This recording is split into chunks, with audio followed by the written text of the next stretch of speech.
ஐநாவினுடைய மனித உரிமை ஆணையாளர் இந்த எங்களுடைய போராட்ட களத்திற்கு வருவாரா வரமாட்டாரா?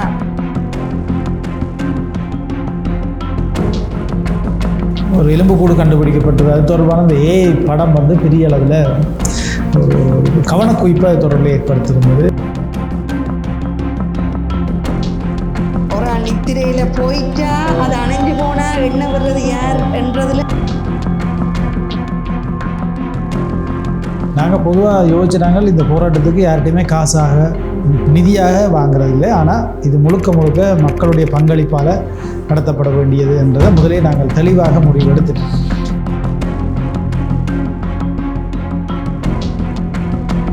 புலம்பெயர் தேசத்திலும் அப்படி ஒரு ஆதரவு தந்திருந்தா அது ஒரு மிகப்பெரிய சர்வதேச கவன ஈர்ப்பாக இருந்திருக்கும்.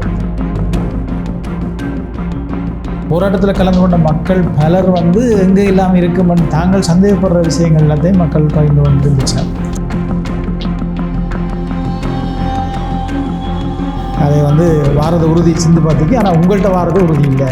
இப்போ காட்டுற மாதிரி ஒரு இடத்துல மட்டும் இல்லை, ஒரு இடத்தை நாங்கள் லொக்கேட் பண்ணே இல்லாது. அந்த பரந்த வெளி முழுவதுமே ஏதோ ஒரு அடிப்படையில் தமிழர்கள் கொண்டு வைக்கப்பட்டிருக்கு. எனக்கு ஒரு டென்ஷன், அந்த கடைசி ஒரு 4 மணி 4 ஹால் வரைக்கும் தெரியும் அவர் இங்கே வருவாரன்றது உறுதிப்படுத்தப்பட்டிருந்தது. நீங்களும் காய்ச்சிருந்தீங்க, ஒரு ஆக்களை காய்ச்சிருந்தது, வருவாரன்றது உறுதி. 4 ஹாலுக்கு ஒரு நண்பர் தொலைபேசியில் சொன்னார், அதில் பிளான் மாறுது, நீங்கள் பி பிளான் ஒன்றை கூடும்போது இந்த அணையா விளக்கு ஏற்றி இருக்கிறோம், இது அணையாமல் தொடர்ந்தும் மக்களுடைய மனங்கள் எரிய வேணும். செம்மணி வழியில் நாங்கள் அதை அணைச்சிட்டு போகல, நாங்கள் அதை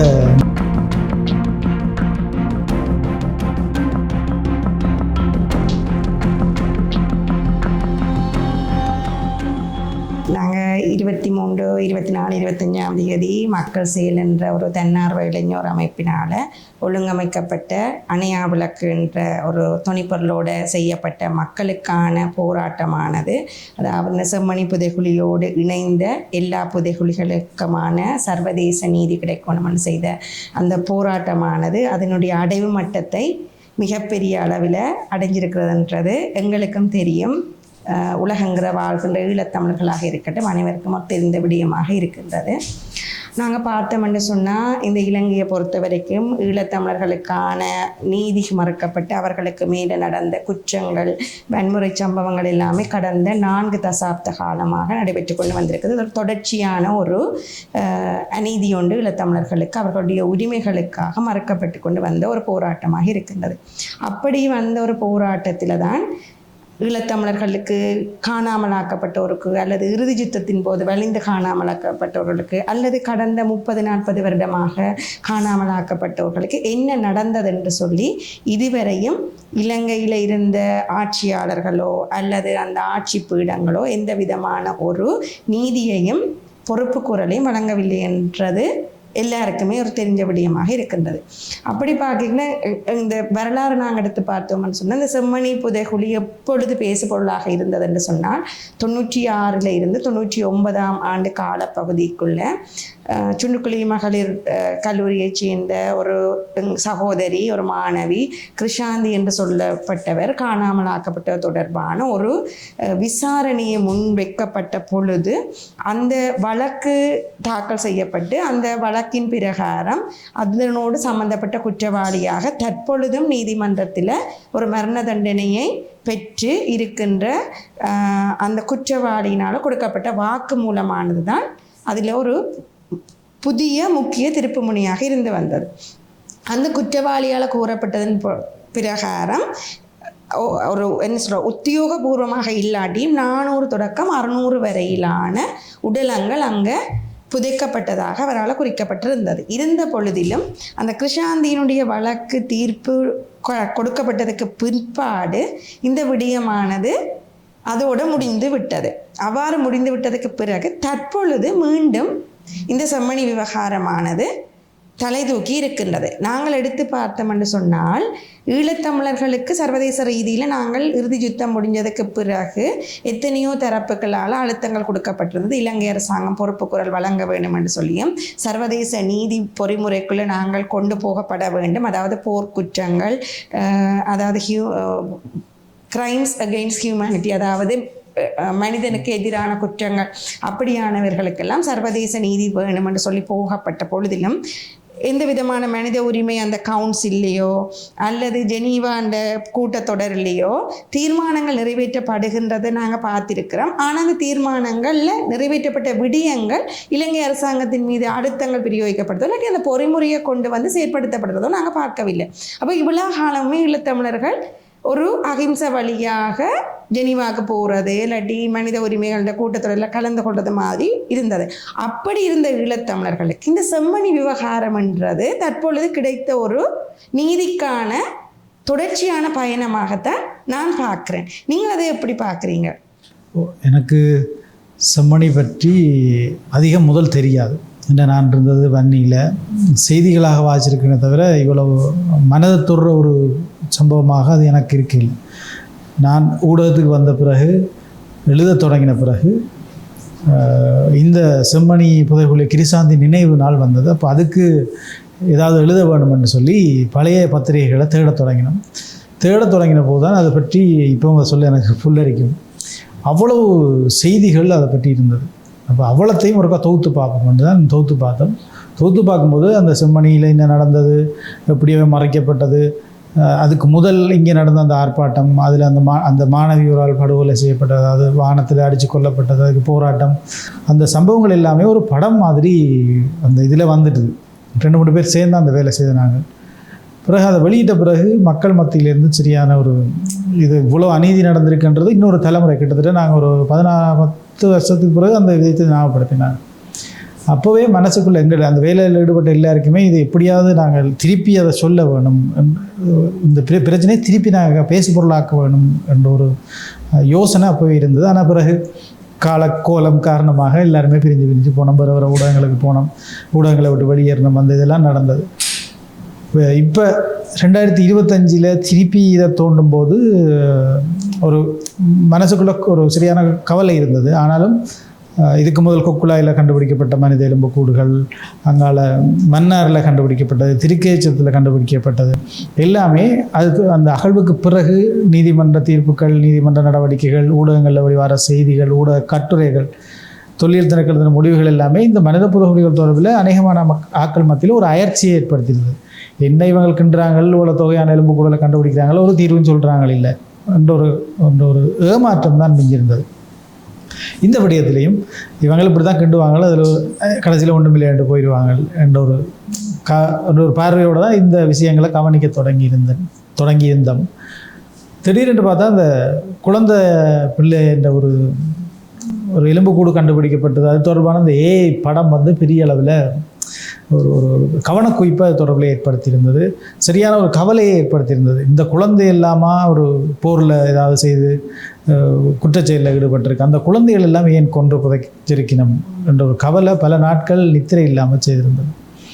அந்த நேரத்தில் தான் இப்படி ஒரு அமைப்பில் நான் பார்வையாளராக நீண்ட காலமாக இருக்கிற மக்கள் செயலில் அவங்க வெள்ள அனர்த்த நேரம் செய்த வேலைகள் எல்லாத்துலேயுமே நல்ல நேரடியாக ஈடுபட முடியாட்டியும் அவை செய்த வேலைகள் எல்லாத்தையுமே நான் பார்த்து கொண்டிருந்தேன். சமூக வலைதளங்களில் அதை பற்றி பகிர்ந்து கொண்டிருந்தேன்.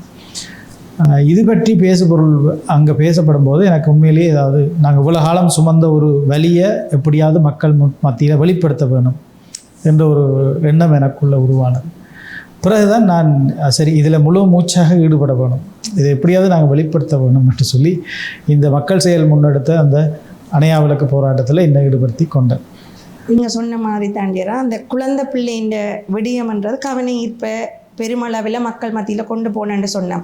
நாங்கள் ஏற்கனவே நடந்து முடிஞ்ச இந்த கிருஷாந்தி வழக்கையே மீண்டும் ஒருக்கா தொட்டு சென்றோம்னு சொன்னால், கிருஷாந்தி ஒரு பாடசாலை மாணவி, அவைண்ட அந்த அம்மா தம்பி அவர்களோட போன அந்த அயலவர் எல்லாருமே இந்த போராட்டத்தில் ஒரு பங்கெடுத்து அரசுக்கு எதிராக இயங்கினாக்களாக இருக்க மாட்டாங்க. போராட்டத்திலேயோ இல்லாட்டி அதுக்குள்ளேயோ ஈடுபடாத ஒரு சாதாரணமான பொதுமக்களுக்கு நடக்கப்பட்ட ஒரு அநீதி, அதுலேயே எங்களால் ஒரு இதை கூறக்கூடியதாக இருக்குது. அப்படின்னு சொன்னால், இந்த செம்மணி புதைகுழிக்குள்ளே பொதுமக்கள் புதைக்கப்பட்டிருப்பார்கள் என்றது உறுதியாக நாங்கள் நம்பக்கூடியதாக ஏற்கனவே தீர்க்கப்பட்ட ஒரு வழக்கின்ற ஒரு விடயமானது ஆணித்தரமாக எங்களுக்கு சுட்டி காட்டுது. அப்போ இது தொடர்பான செம்மணியினுடைய புதைகுழியோ ஏனைய மனித புதைகுழியோ சரியான முறையில் அகன்று அதுக்கான ஆய்வுகள் ஒரு தொழில்நுட்ப ரீதியாக பரிசோதிக்கப்பட வேண்டியது என்பது எங்களுக்கு ஏற்கனவே வழங்கப்பட்ட தீர்ப்பை பொறுத்தவரையும் எங்களால் கூறக்கூடியதாக இருக்கின்றது. அதுக்கு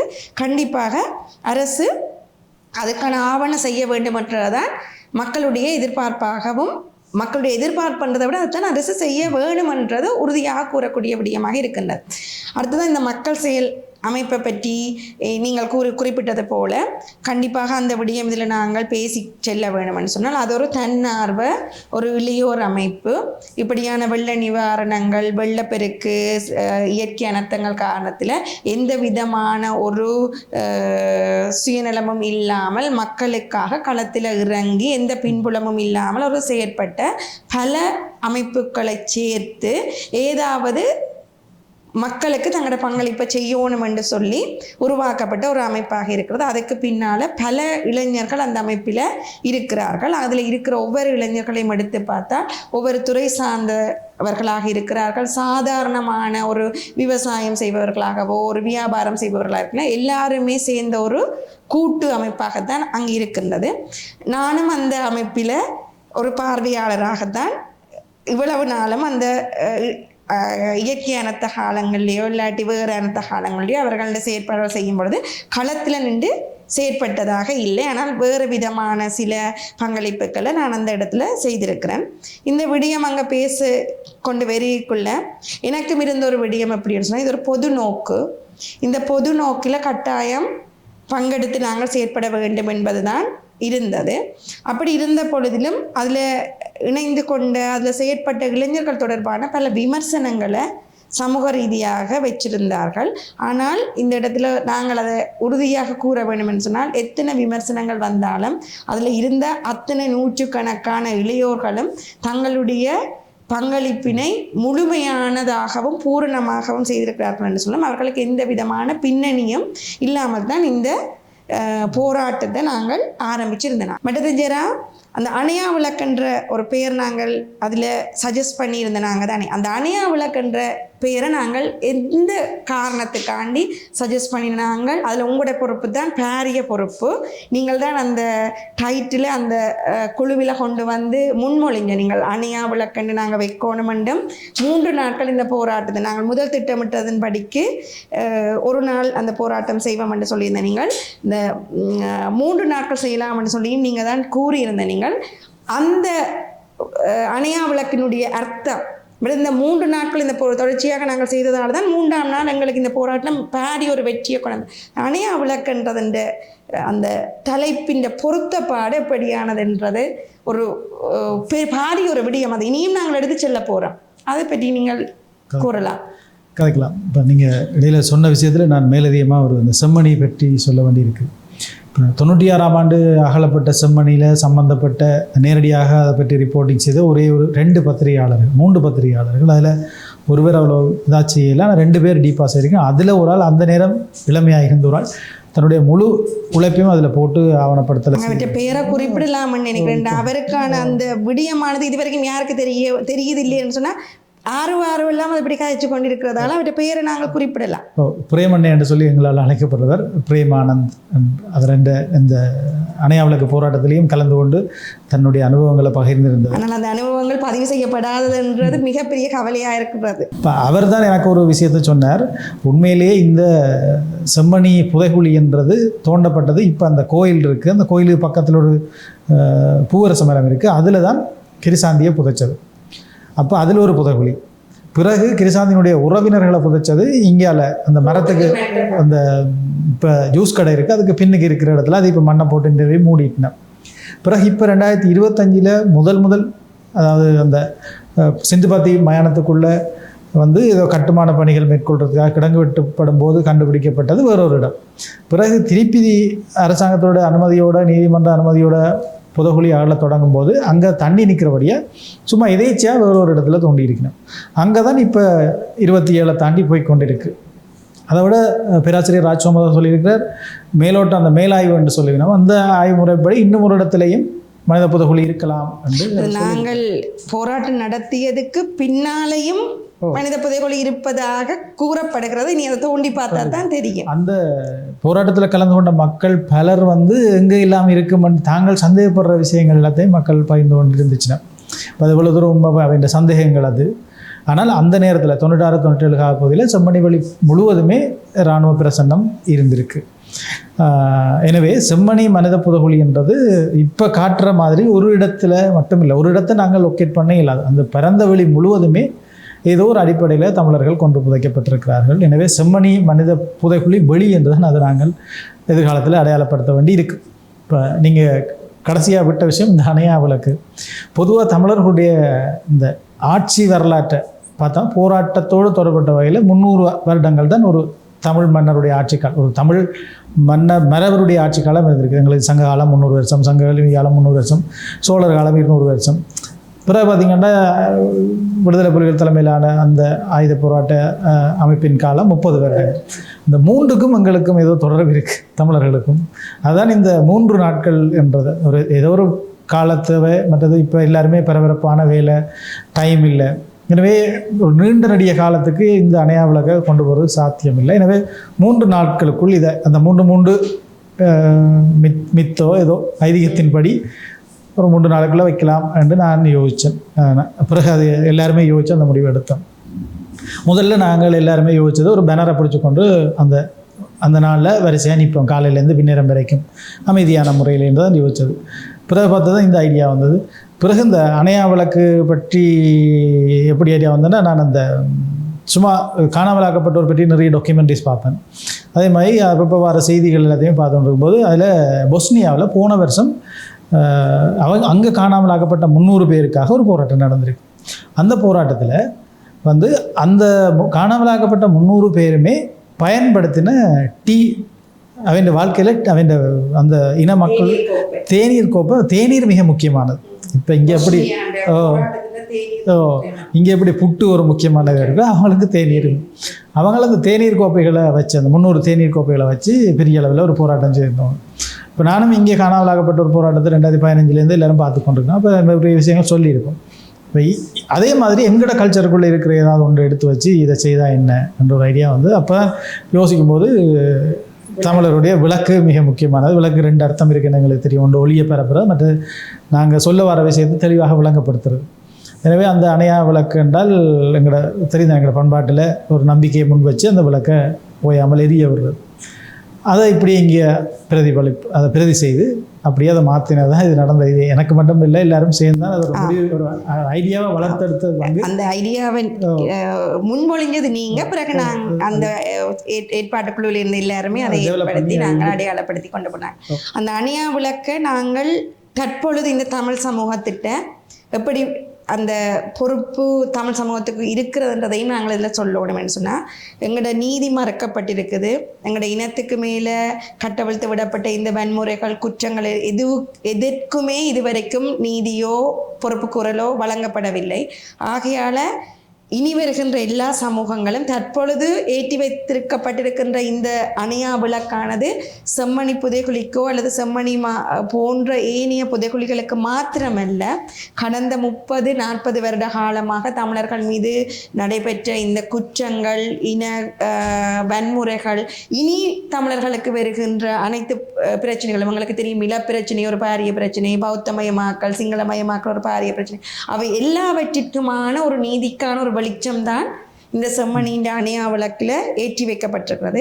அதை இருளை போக்குறதுக்கான எங்களோட தமிழர்களுக்கு இதுவரை காலம் இருக்கிற அந்த இருண்ட காலத்துக்கு வெளிச்சத்தை கொடுப்பதற்காக இனி வருகின்ற எதிர்கால சந்ததியினரும் எடுத்து செல்ல வேண்டுமென்றதான் எங்களோட கருப்பொருளாக இருக்கின்றது. அப்படித்தானே ஜெரா?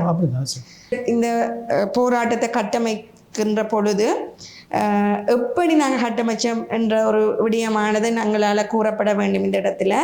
அதிலேயும் மிக முக்கிய பங்களிப்பு உங்களுடைய இருக்குது. நீங்கள் ஒரு ஊடகவியலாளர் என்றதால் அந்த கருத்துக்கள் இந்த இதில் நாங்கள் போட போனால், நாங்கள் உணவு மறுப்பு போராட்டம் ஒன்றினை தொடர்ச்சியாக 3 நாட்கள் செய்கிறதுன்னு சொல்லி கூறியிருந்தோம்.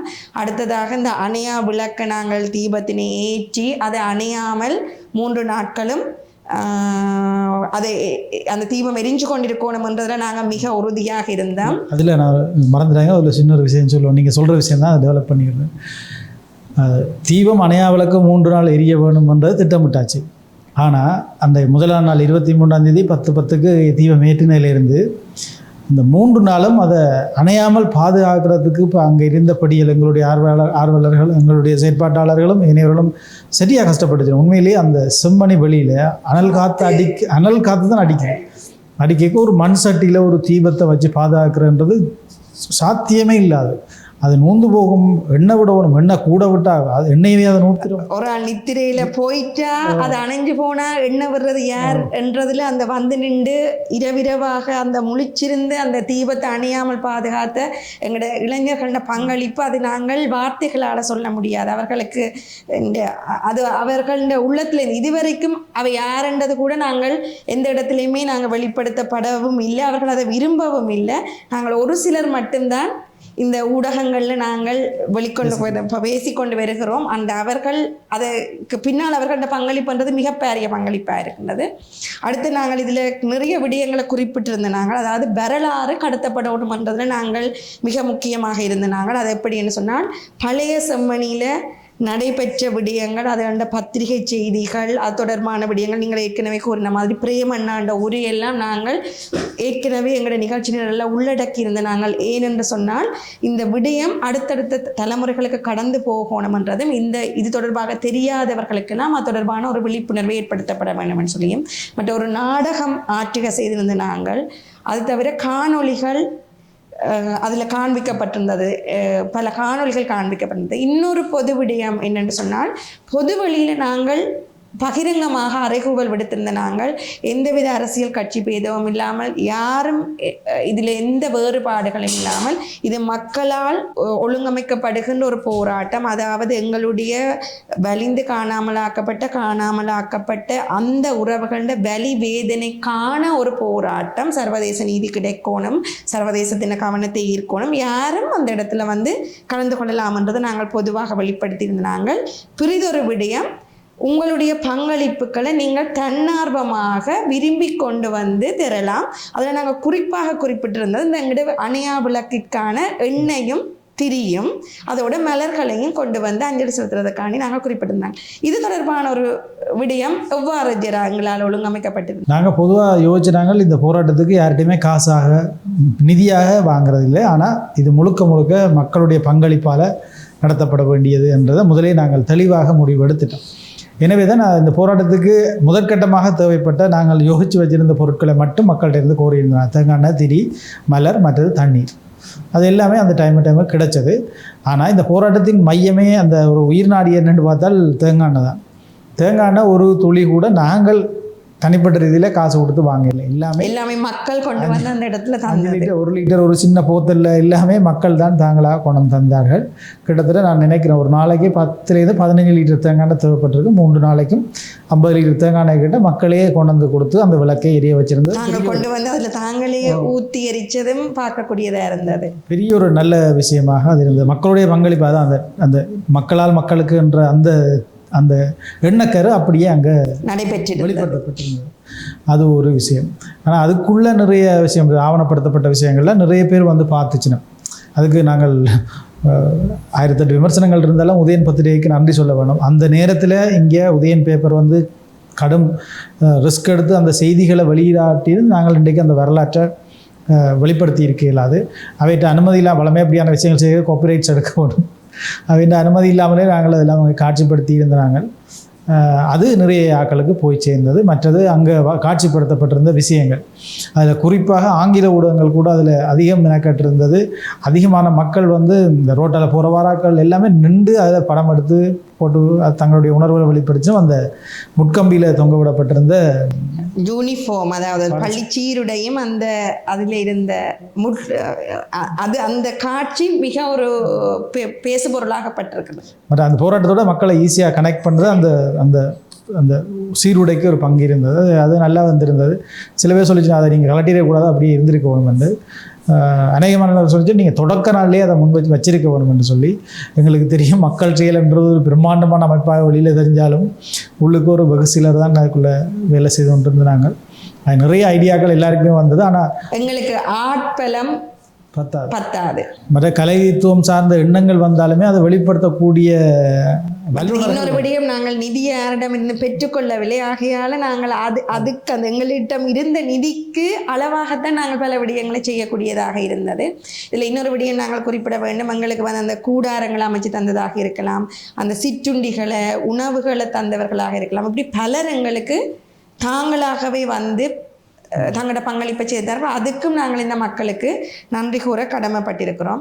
இன்னொரு விடயம் ஜெரா, நாங்கள் இந்த போராட்டத்தை ஆரம்பிக்கின்ற பொழுது பல்வேறுபட்ட விடயங்களை நாங்கள் கருத்தில் கொண்டு இந்த கையெழுத்து பிரதியை வாங்குறதையும் அதில் ஒரு மிகப்பெரிய ஒரு விடயமாக நாங்கள் கொண்டிருந்தாங்க. ஆனால் அந்த கையெழுத்து பிரதியை வாங்கிக்குள்ள எங்களுக்கு நேரடியாக வாங்குறதுல இலகுவாக இருந்தது. ஆனால் டிஜிட்டலில் நாங்கள் இணையத்தில் எங்களுக்கு அந்த கையெழுத்து பிரதிகள் நாங்கள் எதிர்பார்த்தளவு நாங்கள் டிஜிட்டல் ஒரு இணையத்தை நாங்கள் அதாவது change.org என்றதை நாங்கள் உருவாக்கினது கூட எங்களோட புலம்பெயர் தேசத்தில் இருக்கிற ஈழத்தமிழர்களுடைய ஆதரவை வேண்டித்தான் நாங்கள் அதை செய்திருந்த நாங்கள். ஆனால் அந்த விடயத்தில் எங்களுக்கு நாங்கள் நினைத்த அடைவு மட்டத்தை அடைய முடியாத ஒரு ஏற்பட்டிருந்தது. ஆனால் தற்பொழுதும் நாங்கள் அந்த change.org-ஐ ஆக்டிவாக தான் வச்சிருக்கிறோம். ஏனென்று சொன்னால் இனி வர்ற காலத்திலையும் இந்த எங்களுக்கான சர்வதேச நீதியை நாங்கள் கோருகின்றதால எங்களுடைய புலம்பெயர் தேசத்து மக்கள் அதில் போய் அந்த கையெழுத்தை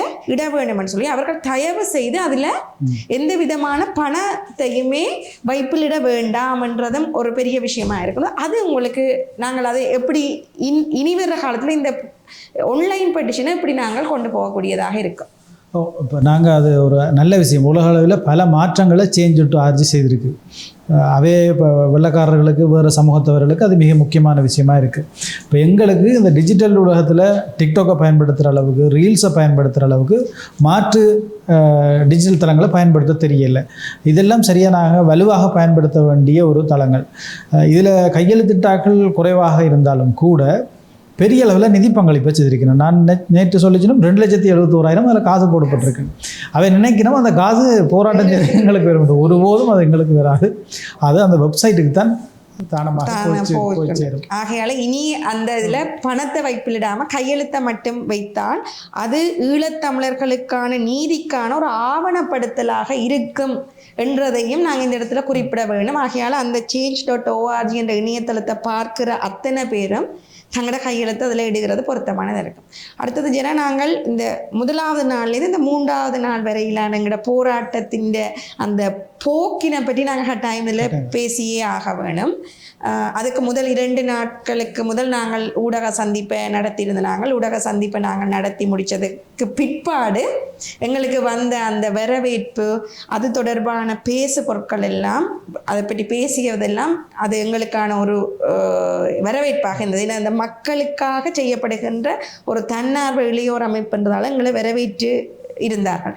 முதலாவது நாள் நாங்கள் இந்த அணையா தீபத்தை ஏற்றி வைத்து அந்த அணையா தீபத்தோடு இணைந்ததாக நாங்கள் இந்த சர்வதேச மனித உரிமை, அதாவது ஐக்கிய நாடுகள் சபையின் மனித உரிமை ஆணையாளருக்கான ஒரு 6 அம்ச கோரிக்கைகளை முன்வைச்சு அந்த கோரிக்கைகளையும் நாங்கள் அந்த இடத்துல நாங்கள் வெளிப்படுத்தி அது தொடர்பானதை நாங்கள் குறிப்பிட்டிருந்த நாங்கள் எப்படி இந்த முதலாம் நாள்லேருந்து 2ஆம் நாளுக்கு அது தொடர்ச்சியாக போய் 2ஆம் நாள்லேருந்து 3ஆம் நாள் வரைக்கும் போனதுன்றது எங்களோட முதலாம் நாளில் இருந்த ஆதரவு 2ஆம் நாளில் கூடி 3ஆம் நாள் எப்படி வந்தது, நாங்கள் அதுக்கு வெளிப்படையாகவே பல அமைப்புகளை நாங்கள் எங்களோட வந்து கலந்து கொள்ளுங்கொண்டு கேட்டிருந்தோம், மக்களை கேட்டிருந்த நாங்கள் அதுக்கான ஆதரவு எங்களுக்கு எப்படி இருந்தது. குறிப்பாக காணாமலாக்கப்பட்ட, வலிந்து காணாமலாக்கப்பட்ட, வடக்கு கிழக்கு காணாமலாக்கப்பட்ட ஒருங்கிணைப்பு குழுக்கள், சிவில் சமூக அமைப்புகள், விளையாட்டு கழகங்கள், கடற்தொழிலாளர் சங்கம், வர்த்தக சங்கங்கள், அரசியல்வாதிகள், இப்படி எல்லாருக்கும் தான் நாங்கள் பொதுவாக கோரிக்கை விடுத்திருந்தாங்க. எங்களுக்கு இந்த முதலாம் நாள்லேருந்து இந்த 3ஆம் நாள், அதாவது மனித உரிமை ஆணையாளர், ஐக்கிய நாடுகள் சபை மனித உரிமை ஆணையாளர் வரும் வரைக்கும் எங்களோட போராட்டத்தின் அந்த போக்கு, அதன் தன்மை எப்படி இருந்ததுன்றதை நாங்கள் வெளிப்படுத்தினா நன்றாக இருக்கும். முதலாம் நாள் ப்ரெஸ் கான்ஃபரன்ஸ் வச்சு நாங்கள் ஊடக மையத்தில் அந்த நேரத்திலிருந்தே அது ஒரு திக் நிமிடங்களாக தான் இருந்தது. இப்போ டக்குண்டு நாங்கள் எல்லாருமே, நான் நினைக்கிறேன் உங்களை தவிர மற்ற எல்லாருமே முதல் முறையாக ஊடகத்துக்கு முன்னால் வரையினோம். அப்போ இவங்க கேட்குற கேள்விகளுக்கு என்ன சொல்லுவாங்களோ என்ற ஒரு பதட்டம் இருந்தது. ஆனால் அங்கேயும் ஊடக மையத்திலையும் எங்களுடைய நோக்கத்தை விளங்கி கொண்டு அதுக்கு தேவையான விஷயத்தை மட்டும்தான் நாங்கள் கேட்டுச்சினோம். எனவே நாங்களும் சரியாக அங்கே பதிலை சொன்னபடியாக அந்த விஷயம் அடுத்த நாள் ஊடகங்களில் மிகச்சரியாக அளிக்க செய்யப்பட்டிருந்தது. அந்த இப்போ நாளந்த பத்திரிகைகள் எல்லாத்துலேயுமே நாங்கள் சொல்ல வந்த விஷயத்தை சரியாக சென்று சேர்த்துருந்துச்சுன்னா அதே மாதிரி இணைய ஊடகங்கள்லையும். அதுக்கு பிறகு ஊடகங்களில் என்னதான் செய்தி வந்தாலும் வளமே அப்படித்தான், ஊடக அறிவித்தலோடு எல்லாமே அடங்கி போகும். நாங்கள் ஒவ்வொருத்தரும் தனிப்பட்ட ரீதியில் எங்களுக்கு இருந்த தொடர்புகளுக்கு கூடாக நீங்கள் ஒரு தரப்போட காட்சிகள், டாக்டர் ஒரு தரப்போட, அது மாதிரி இதில் இருக்கிற ஏனைய அமைப்புகள் எல்லாமே தங்கள் தொடர்பில் இருக்கிற எல்லாரோடையும் தொலைபேசியிலையும் நேரிலையும் தொடர்ச்சியாக காட்சி கொண்டு இருந்துச்சுன்னா அதன் அடிப்படையில் முதலாம் நாள் ஒரு குறிப்பிட்ட மக்களாக வந்துச்சுன்னா முதலாம் நாள் வந்த மக்களை பார்த்து எங்களுக்கு ஒரு நம்பிக்கை வந்தது. சரி, இது 3ஆம் நாள் இது இரட்டிப்பாகும் அல்லது பல மடங்கு ஆகும் என்ற ஒரு நம்பிக்கை இருந்தது. அப்புறம் 2ஆம் நாள் கொஞ்சம் குறைவாக தான் வந்துச்சுன்னா, ஆனால் ஒரு கட்டத்திலையுமே சனம் வராமலே விடையில்லை. அடிக்கடி வரவினம், அங்கே மலரஞ்சலி செலுத்துவினம், பிறகு போவினம், அப்படி வந்து போகிற ஒரு நிலைமை தான் இருந்தது. பின்னேரங்களில் வேலையால் போராக்கள் வாராக்கள் எல்லாம் வந்து இருப்பினோம். இரவில் அந்த அயல் கிராமங்கள் அரியாலை, அங்கால நாவக்குழி பகுதியில் இருக்கிற இளைஞர்கள் வந்து இருப்பினோம். அவைக்கு பகலில் வர்றதுக்கு பயம் காரணமாக இருக்கலாம், வேறு வேலைகள் இருக்கலாம். அவை இரவில் இருந்து விடிய விடிய அந்த பகுதியில் என்ன நடந்ததுன்றதை திருப்பி எங்களுக்கு வரலாறு சொல்லி கொண்டு வந்தவர்களாம். நாங்கள் முதல் செம்மணி பற்றியும் செம்மணி புதவுளி பற்றியும் தெரிஞ்சிருந்ததை விட இந்த 3 நாள் அவர்களுடைய கதையை கேட்ட பிறகு எங்களுடைய செம்மணி பற்றி நிறைய விஷயம் தெரிய வந்தது. பகலில் காணாமல் போயிருக்கணும், இரவில் அவன் அந்த பழைய அனுபவங்கள்ல அவைக்கு ஒரு அச்சுறுத்தல் இருக்கிறதா அவன் நினைச்சிருந்தான். அதில் ஒருத்தர் தான் சொன்னவர், அதில் தங்களுடைய அப்பா கடை வச்சிருந்தவராம். செம்மணி புதையுளிய விஷயத்தில் செம்மணியில் கிருசாந்தி மறைக்கப்பட்டு விசாரிக்கப்பட்ட போது அவன் அப்பா ஏன் கிருசாந்தியை மறைச்சி வச்சிருக்கிறீங்க என்ற கேள்வி கேட்டதுக்காக அவரை பிறகு காணாமல் போயிட்டாராம். அந்த மகன் அங்கே அந்த இரவு வந்திருந்து எங்களோட காட்சி கொண்டார். தாங்கள் பயத்தின் காரணமாக பிறகு அவரை தேடி ஒன்றுமே செய்யலை. இந்த அரியாலை காணாமல் ஆக்கப்பட்ட ஒரு சங்கம் உண்டு இருக்கின்றது ஒன்று, அது யாருக்கும் அது வெளிப்படையாக தெரியாதான் அப்படி ஒன்று இருக்குது. மற்ற செம்மணி நினைவேந்தல் குழு ஒன்று இருக்குது. மற்றது அந்த இந்த 3ஆம் நாள் நிகழ்வில் பிரேமண்ணன் காட்சி கொண்டு இருக்கும்போது ஒருத்தர் வந்தார். அவர் வந்து பிரேமனோட கொஞ்ச நேரம் காட்சி கொண்டு வந்துட்டு பிறகு சொன்னார், இவர் தான் வந்து முதலாக யாழ்ப்பாணத்தில் வலிந்து காணாமலாக்கப்பட்ட ஒரு சங்கம் உருவாக்கப்பட்ட போது செயலாளராக இயங்கினவர். அவர் வந்து பிறகு தான் கதைக்கிறேன் என்று சொல்லி அதில் காய்ச்சுவார். அவரும் நிறைய தகவல்களை அதில் பகிர்ந்து கொண்டார்.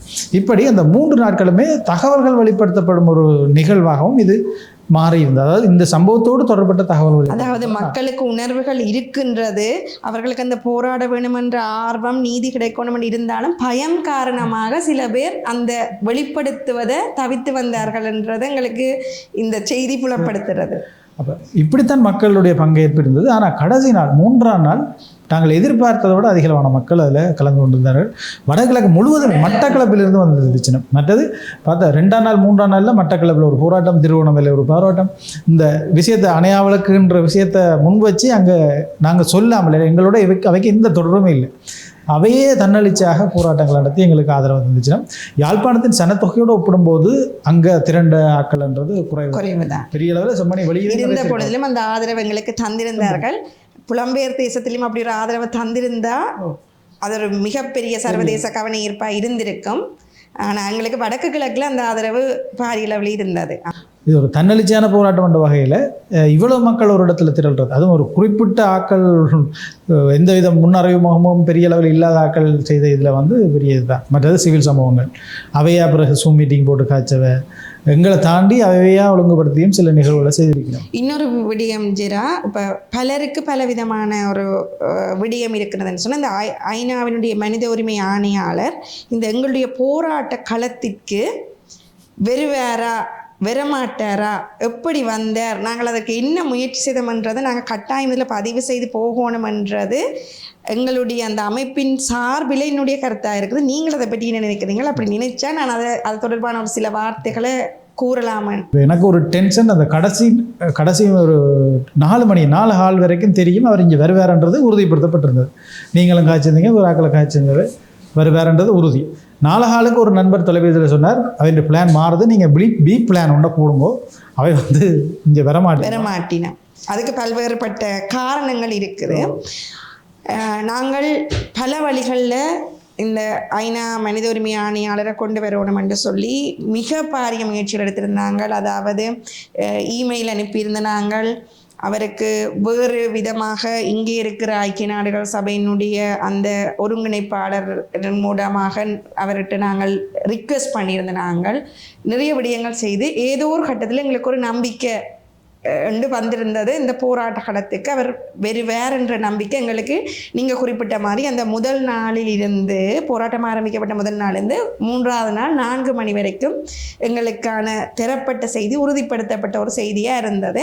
எங்களுடைய நோக்கமும் அப்படித்தான் இருந்தது என்று சொன்னால் எங்களுடைய அந்த கருப்பொருள் அணையா விளக்குன்ற கருப்பொருள் இவ்வளவு மக்கள் கூடியிருக்கிறார்கள், இவ்வளவு கூடியிருக்கிற அத்தனை மக்களுடைய வலி வேதனைகளையும் அவர் நேரடியாக வந்து பார்க்க வேண்டும். எங்களால் செய்யப்பட்ட அந்த செப்பால் செய்யப்பட்ட அந்த ஆரம்ப கோரிக்கை கூட நாங்கள் ஒரு ஞாபக சின்னமாக அவர் அதை கொண்டு போய் வைக்கணும் என்று தான் அமைச்சிருந்த. நாங்கள் என்ன சொன்னால் நாங்கள் ஒரு அதை கடதாசியில் ஒரு பேப்பரில் எழுதி கொடுத்தா அது எப்படி போகும்னு எங்களுக்கு தெரியாது. ஆகையால் இப்படி ஒன்று நாங்கள் செய்து கொடுக்கும் பொழுது அந்த ஐநா மனித உரிமை குழுவில் அது காலத்துக்காக ஈழத்தமிழர்களால் இப்படி ஒரு கோரிக்கை ஒன்று தரப்பட்டது இருக்குமென்ற ஒரு விடயத்தால் தான் நாங்கள் அதை செய்திருந்தோம். நாங்கள் அவர் வெறுவேறுன்னு சொல்லி இருந்த பொழுதிலும் எங்களுக்கு நீங்கள் சொன்ன மாதிரி கடைசி நேர சம்பவங்கள் ஒரு மிகப்பெரிய பரபரப்பானதாகவும் எங்களை ஒரு நம்பிக்கை இழக்கக்கூடிய வகையிலையும் நடந்திருந்தது. எப்படி இந்த எங்களுக்காக வந்த மக்களுக்கு நாங்கள் அதை தெளிவுபடுத்த வேண்டி இருக்கு. மக்கள் வந்து அவர் வருவார்ன்ற நம்பிக்கையை நாங்கள் முன்னுக்கே கொடுத்துட்டோம். ஊடகங்கள்லேயும் சொல்லப்பட்டிருந்தது. வெளிப்படையாகவே நாங்கள் அதை மைக்கில் அறிவிச்சிட்டோம். இப்போ எல்லாருமே காணாமலாக்கப்பட்ட உறவுகள் அவரிடம் இந்த இதை கையளிக்கிறது செப்பில், அதுவும் வளமையாக பேப்பரில் கொடுக்குறது, இதை சொன்ன மாதிரி செப்பில் கொடுக்க போகிறோம், அது 2 நாளைக்கு அங்கே பேசு பொருளாக இருக்கும், ஊடகங்களில் கவனிப்பு பெறும் என்றெல்லாம் யோசித்து நாங்கள் ஒரு பக்கம் பதட்டமாக இருக்கிறோம். அதே மாதிரி மக்களும் பெரிய எதிர்பார்ப்போடு இருந்தவர். திடீரென்று தொலைபேசியில் எப்படி சொன்னோன்னா சரியான பதட்டம். பிறகு பார்த்தா கொஞ்சம் நேரத்தில் வருவா, நீங்கள் அங்கே போக முதலே அதே நபர்கள் திருப்பி தொலைபேசி எடுத்து வச்சிடும், தயவுசெய்து மன்னித்து கொள்ளுங்க, அவை வந்து வாரது உறுதி சிந்து பார்த்திக்கு, ஆனால் உங்கள்கிட்ட வாரது உறுதி இல்லை. ஏன்னா அங்கே நிலைமைகள் காலமையிலேருந்து நடந்த சில நிலைமைகள் பிழையாக இருந்தது. எனவே பாதுகாப்புக்கு பிரச்சனை இருக்கிறபடியே அவர் வேறு வாய்ப்பில்லை, நீங்கள் எப்படியாவது சிந்துபாத்தி வாசலில் வச்சு கொடுக்கலாம், அதுக்குரிய ஏற்பாடு செய்யுங்க. பிறகு வந்தோடனே அது உறுதியாயிட்டு சிந்துபாத்தி வாசலில் வச்சு கொடுக்கலாம். அப்போ அந்த அம்மா மேரை கொண்டு தான் கொடுக்குறோம், காணாமலாக்கப்பட்டவர்களுடைய அம்மா மேரை. அவை வந்து நடக்க முடியாத ஆக்கள், அது அந்த மன்னார்லேருந்து வந்த அம்மா எல்லாம் நடக்கவே மாட்டாள், போராட்டத்துக்குலாம் ஆட்டோவில் தான் கொண்டு போக வேண்டியிருக்கும். அந்த அம்மா வந்து அங்கே சிந்துபாத்தி போராட்ட இடத்துலேருந்து சிந்துபாத்தியை கூட்டிக் கொண்டு போய் கொஞ்சம் தூரம் கொண்டு போனோடனே சொல்லுவேன்னா இல்லை அவர் திருப்பி இங்கே வேறு நீங்கள் அங்கே போங்க, திருப்பி இங்கே வந்தோன்னு சொல்லுவேன், இல்லை அவர் வர மாட்டார், வாகனம் எல்லாம் திருப்பிட்டேன்னா நீ அங்கே கொண்டு போகணும். அப்படி 4 தரமாக நினைக்கிறேன். அந்த அம்மா மேலே பட்டயத்தோடு போகிறதும் பாரதுமா இருந்துச்சுன்னு. பிறகு ஒன்றுமே செய்யலாது, அவை அங்கேயே நிப்பாட்டுவோம் என்று சிந்துபாத்தி வாசல்லே நிப்பாட்டி வச்சு பிறகு வரும்போது சிந்துபாத்தி வாசலில் வச்சே கூடுபட்டு. பிறகு அதுலேருந்து அந்த அம்மா மேர் நீங்கள் எல்லாருமே அவரை கேட்டபடியாக மற்றது அந்த ஐநா ஒருங்கிணைப்பாளரும் கேட்டு அவர் திருப்பி வாரதாக இருந்தது. அதில் இப்போ வர கதையெல்லாம் வருது, அதெல்லாம் உண்மை இல்லை.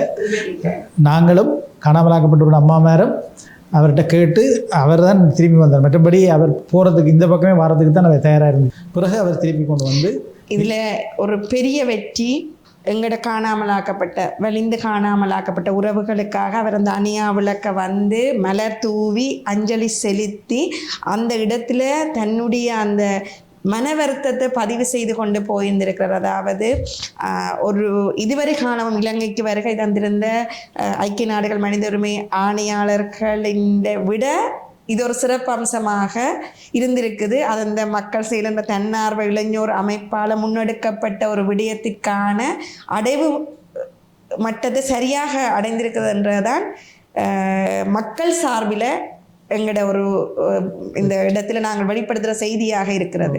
அது முழுக்க ஒரு ஐநாவினுடைய நிலைப்பாடாக இல்லாட்டியும் கூட ஐநாவில் அங்கம் வகிக்கிற உயர் அதிகாரி ஒருவர் இந்த இடத்துக்கு வந்து அந்த போராட்டத்தில் கலந்து கொண்டு அந்த மக்களை பார்த்து மலரஞ்சலி செலுத்தினார். அந்த அவருடைய வீடியோ குறிப்பிலையும் தான் சரியாக பெயின்ஃபுல்லாக உணர்ந்தார் என்று சொல்கிறார். அந்த ஐநா உத்தியோகபூர்வமாக வெளியிட்டு இருக்கிற அந்த வீடியோலையும் அவர் சொல்லப்படுது. எனவே அந்த வலியை அவர் அந்த இடத்துல உணர வச்சிருக்கிறோம். ஐநாத உணராட்டியும் கூட இந்த மாதிரி உலகம் முழுவதும் வர நபர்கள் தனிநபர்களாக அந்த எங்கள் மக்களுடைய வழிகளை உணர்ந்து செல்லுங்கள். நாங்கள் ஒரு அந்த கோரிக்கை அம்சம் அடங்கிய பட்டயத்தை கொடுத்துருந்தாங்க. அதை பற்றின ஒரு பொதுவான விடயத்தை கூறி செல்லலாம் என்று நினைக்கிறேன் நான். அதாவது இப்படியான மனித புதைக்குழிகள், அதாவது செம்மணி போன்ற மனித புதைக்குழிகள் தொடர்பான ஐநாவினுடைய அழுத்தம் எவ்வாறு இலங்கைக்கு மேலே இருக்கணும் என்றது தொடர்பாகவும் அதில் நாங்கள் குறிப்பிட்டிருக்கிறோம். மற்ற தொழில்நுட்ப உதவிகளை எவ்வாறு இலங்கை அரசாங்கத்தை பெற்றுக்கொள்வதற்காக அவர்கள் உதவி செய்யணும் என்று சொல்லி நாங்கள் அதில் குறிப்பிட்டிருக்கிறோம். மற்றது இந்த பொறுப்பு கூறல் சபையில் எப்படிப்பட்ட தீர்மானத்தை எடுக்க வேணும், பாதுகாப்பு சபை மற்றும் பொது சபைகள், ஐநாவுடைய பாதுகாப்பு சபை பொது சபைகளில் எப்படியான தீர்மானத்தை எடுக்கணும் என்று சொல்லியும், ஏற்கனவே மனித உரிமை கூட்டத்தொடர் இந்த தீர்மானம் 46/1 எடுக்கப்பட்ட தீர்மானத்தை இலங்கை அரசாங்கம் அதை செய்கிறதுக்கான அழுத்தத்தை எப்படி இந்த சர்வதேச ரீதியில் கொடுக்கப்பட வேண்டும் என்ற தொடர்பான எங்களோட அம்ச கோரிக்கைகளை நாங்கள் வழங்கி இருக்கிறோம்.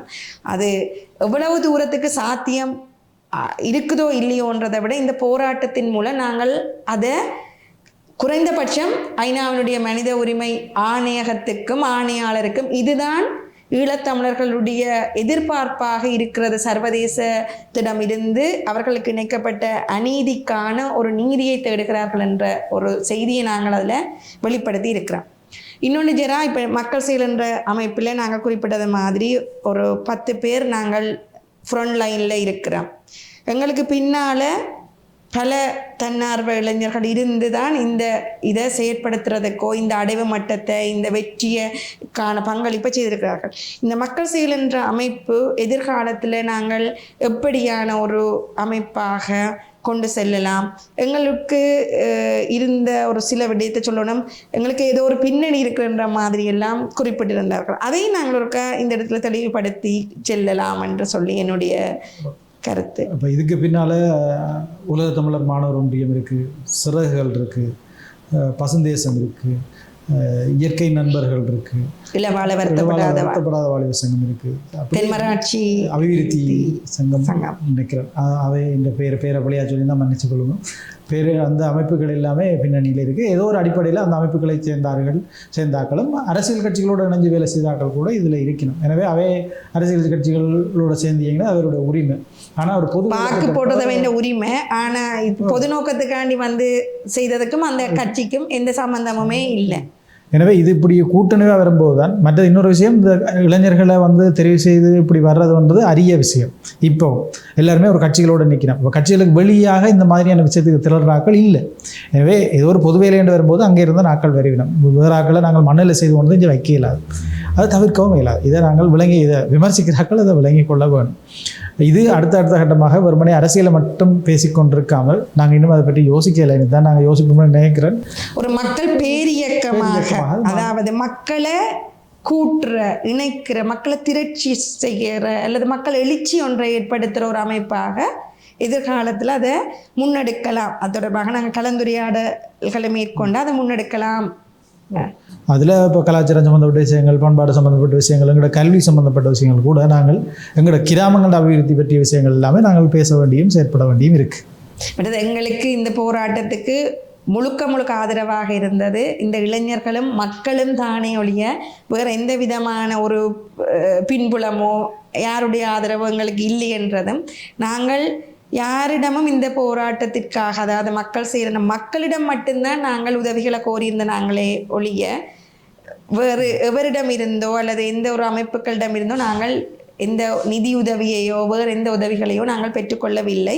தன்னார்வமாகத்தான் கொண்டு தங்களுடைய நிதிகளை வழங்கியிருந்தார்கள் என்றதும் ஒரு இந்த போராட்ட இந்த வெற்றிக்கான காரணமாக இருக்கிறது. நான் நினைக்கிறேன் ஜெரா, இந்த மக்களால் மக்களுக்கான அணையா விளக்கு போராட்டம் என்றது மக்களாலேயே முன்னெடுக்கப்பட்டு மக்களிட பங்களிப்பினாலேயே வெற்றியடைந்து சர்வதேசத்திற்கும் இலங்கை அரசாங்கத்தின் பொறுப்பு கூறலுக்குமான இந்த செம்மணி புதைகுழியை மையப்படுத்தி வைக்கப்பட்ட இந்த அணையா விளக்கு போராட்டமானது தன்னுடைய அடைவு மட்டத்தை அடைஞ்சிருக்கிறது என்று சொல்லியும் இந்த ஒரு புள்ளியை ஆரம்பமாக வைத்துக்கொண்டு இலங்கையில் பாதிக்கப்பட்ட, வலிந்து காணாமலாக்கப்பட்ட, இத்தனை காலம் நடந்த உள்நாட்டு யுத்தத்தால் நடக்கப்பட்ட போர்க்குற்றங்களுக்கு ஈழத்தமிழர்களுக்கான ஒரு விளக்கு ஏற்றப்பட்டிருக்கு என்று சொல்லியும் அந்த விளக்கு தொடர்ந்து பிரகாசித்து ஒரு நீதியை பெற்றுக்கொள்ளறதுக்கான அடிப்படையாக இருக்குமென்னு சொல்லி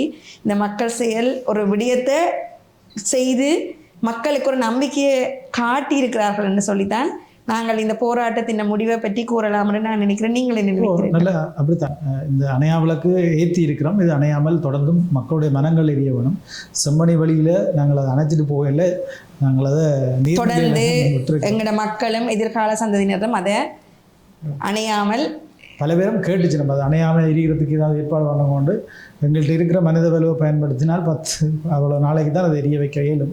ஆனாலும் நாங்கள் அதை நூற்றிட்டு போகாமல் நீர்நிலையில் விட்டுருக்கோம். இன்னொரு விடயம், நாங்கள் அதில் பெர்மனண்டாக இன்னொரு அதே மாதிரியான ஒரு அமைப்பை நாங்கள் செய்து தான் அதில் வச்சிருக்கிறோம். அதை நாங்கள் பாதுகாத்தா வருங்கால சந்ததியினருக்கு இது ஒரு வரலாற்றை பதிவு செய்கிற ஒரு விடயமாக நாங்கள் அதை அதில் விட்டு தான் வந்திருக்கிறோம் இல்லையா? பெரிய சபைகள்லேயும் இப்போ கதவற்றிருக்கு அங்கே நிரந்தரமான ஒரு நினைவு தூவி அமைக்கிறதுக்கு. அப்படியெல்லாம் நடந்தால் இந்த போராட்டத்தினுடைய வெற்றி முழுமையானதா. இப்பவும் இந்த போராட்டம் வெற்றியடைஞ்சிருக்கிறதா தான் மக்களால் கூறப்படுகிறது. அந்த விடயம் மக்களுக்கு மிகவும் ஒரு நம்பிக்கையானதாக இருக்கிறது.